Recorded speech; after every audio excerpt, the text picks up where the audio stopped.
इस बार आपने परचम फहरा दिया। हाँ, बोल सकते हैं। पूरे देश में 114वां रैंक जी यूपीएससी में। जी। और जब यूपीएससी में 3 बार सफलता नहीं मिली तो चौथी बार जब इन्होंने अपने भाग्य को आजमाया तो पूरे देश में 114वां रैंक। बीपीएससी में आपका 5वां रैंक था पूरे बिहार में। जी जी जी। और यूपीएससी में 114वां रैंक। जन सेवा का अपॉर्चुनिटी है कि आप बीपीएससी करिए या यूपीएससी।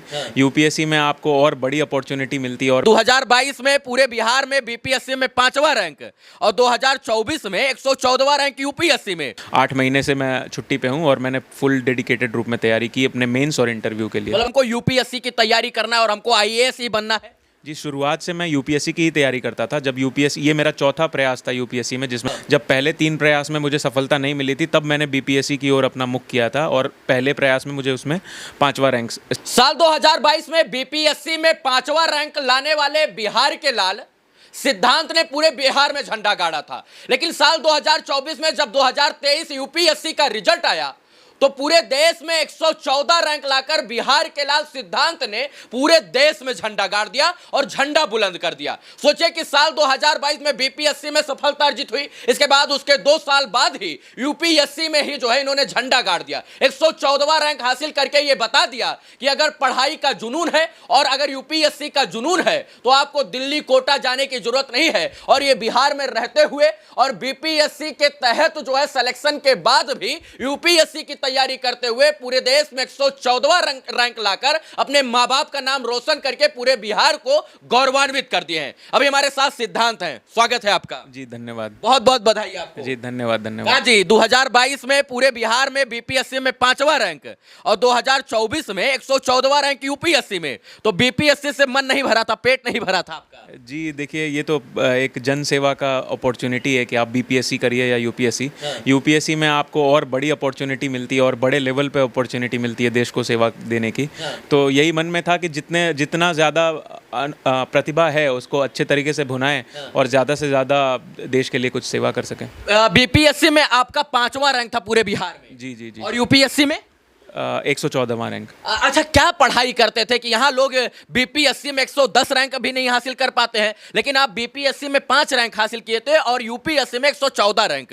तो कहाँ से आई ये जज्बा जुनून, वो भी बिहार में ही रहकर ये पढ़ाई आपने की और जो है सेवा देते हुए जॉब करते हुए 114वां रैंक जो है यूपीएससी में हासिल कर लिया?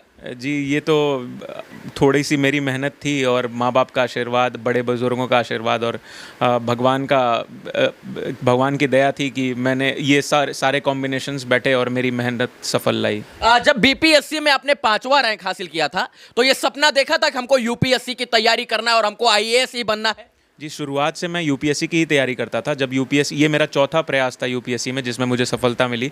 जब पहले 3 प्रयास में मुझे सफलता नहीं मिली थी तब मैंने बीपीएससी की ओर अपना मुख किया था और पहले प्रयास में मुझे उसमें 5वां रैंक स्थान मिल गया था। तो शुरू से मेरा जो सपना था वो तो यूपीएससी क्रैक करने का था, जो कि फाइनली आज संपन्न हुआ है। यूपीएससी की तैयारी कर रहे थे लेकिन बीच में आपको सेवा करने का अवसर मिला बीपीएससी के तहत। तो आप जो है ड्यूटी भी कर रहे थे, सेवा भी दे रहे थे, तो पढ़ाई के लिए और यूपीएससी की तैयारी के लिए प्रॉपर समय मिल जाता था? देखिए, चूँकि ये मेरा चौथा अटेम्प्ट था तो पहला 3 अटेम्प्ट मैं दे चुका था, तो ये एग्ज़ाम मेरे लिए कोई नया नहीं था। तो यूपीएससी में 3 चरण होते हैं, प्रीलिम्स, मेंस और इंटरव्यू। तो प्रीलिम्स तक मैंने अपने डिपार्टमेंट से छुट्टी नहीं ली थी, लेकिन प्रीलिम्स जब निकल गया तो मैंने एक्स्ट्रा ऑर्डिनरी लीव ली और फिर मैंने घर पे बैठ के फिर 8 महीने से मैं छुट्टी पे हूँ और मैंने फुल डेडिकेटेड रूप में तैयारी की अपने मेंस और इंटरव्यू के लिए। मतलब 8 महीना से आप जो है उस सेवा से निवृत्त होकर जो है इस तरीके की तैयारी कर रहे थे कि यूपीएससी क्रैक हो जाए? जी, छुट्टी लेकर एक्स्ट्रा ऑर्डिनरी लीव, जिसमें नॉन पेमेंट लीव होती है, जिसमें आपको कोई पे नहीं मिलता, लेकिन आपको छुट्टी मिल जाती है। तो इस बार आपने परचम फहरा दिया। हाँ, बोल सकते हैं। पूरे देश में 114वां रैंक जी यूपीएससी में। जी। इस बार आपने परचम फहरा दिया। हाँ, बोल सकते हैं। पूरे देश में 114वां रैंक जी यूपीएससी में। जी। सोचिए कि बीपीएससी का जब इन्होंने एग्जाम दिया था तो प्रथम अटेम्प्ट में यानी पहले प्रयास में सफलता अर्जित किया था और पूरे बिहार में 5वां रैंक, मामूली बात नहीं 5वां रैंक हासिल करना। और जब यूपीएससी में 3 बार सफलता नहीं मिली तो चौथी बार जब इन्होंने अपने भाग्य को आजमाया तो पूरे देश में 114वां रैंक। इससे कम भी आ सकता था रैंक? हाँ, देखिए, वो जिस हिसाब से मेरी मुख्य परीक्षा और साक्षात्कार गया था तो मुझे पता था कि जो टॉप 1000 की जो लिस्ट आती है उसमें मेरा नाम तो होगा, लेकिन मैंने ये उम्मीद नहीं की थी कि कितना रैंक होगा। जब मैंने देखा 114वां रैंक तो सेटिस्फाइंग रैंक था मेरे लिए। आपके पिताजी पिछली बार जब मैं इंटरव्यू करने आया था साल 2022 में तो भावुक हो गए थे। उन्होंने कहा कि मेरे बेटे का लक्ष्य आईएएस बनना है।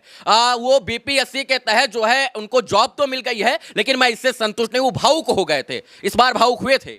जी, कोई भी माता पिता के लिए ये भावुक क्षण ही होता है कि उनका पुत्र या पुत्री जो है उनके लिए वो इतना अच्छा रैंक या फिर यूपीएससी में सफल हो रहा है, तो ये तो उनके लिए भावुक पल होता ही है, इसमें तो कोई डाउट ही नहीं है। आज आप आईएएस बन गए हैं, 4-5 साल बाद आपको एक जिले का मजिस्ट्रेट बना दिया जाएगा, जिले का एक सबसे बड़ा अधिकारी बना दिया जाएगा।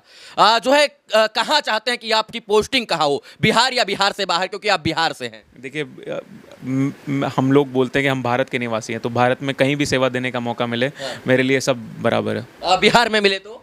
बिहार में मिले तो सोने पे सुहागा है। बिहार में मिले तो बिहार में आप जैसे आईएएस की जरूरत है हमको लगता है, और बदलाव की जरूरत है, तो बदलाव होगा कि नहीं होगा? जी, मेरे ख्याल से ऑलरेडी बदलाव होना स्टार्ट हो चुका है और भगवान करे आगे भी ऐसे अफसर आएँ और वो कहते हैं विश्व का सबसे टफेस्ट एग्जाम होता है यूपीएससी।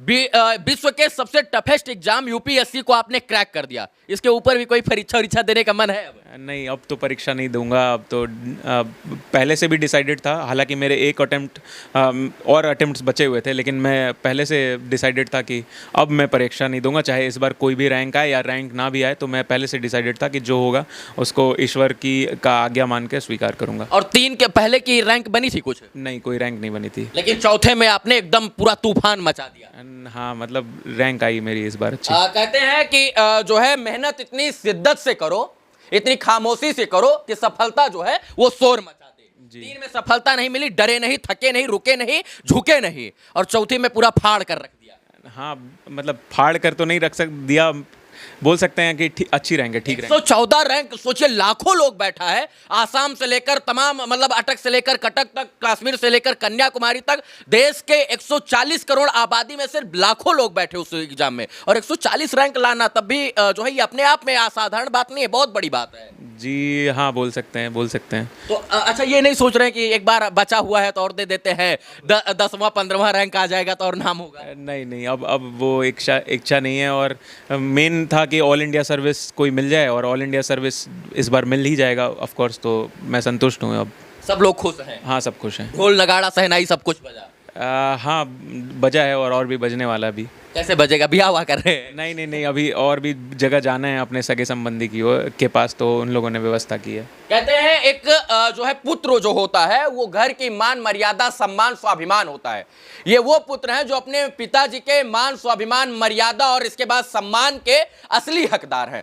सच मानिए कि 2022 में जब इन्होंने बीपीएससी क्रैक किया तो फिर घर और परिवार और नाते रिश्तेदारों को खुशी का एक मौका मिला, और साल 2024 में जब 2023 यूपीएससी का रिजल्ट आया तो एक बार 2024 के शुरुआत में इन्होंने फिर से खिलखिलाने पर, मुस्कुराने पर, सबको एक बार फिर से मौका दे दिया है। सगे संबंधियों को ढोल और नगाड़े पर एक बार झूमने का मौका दे दिया है। खुश हैं अब?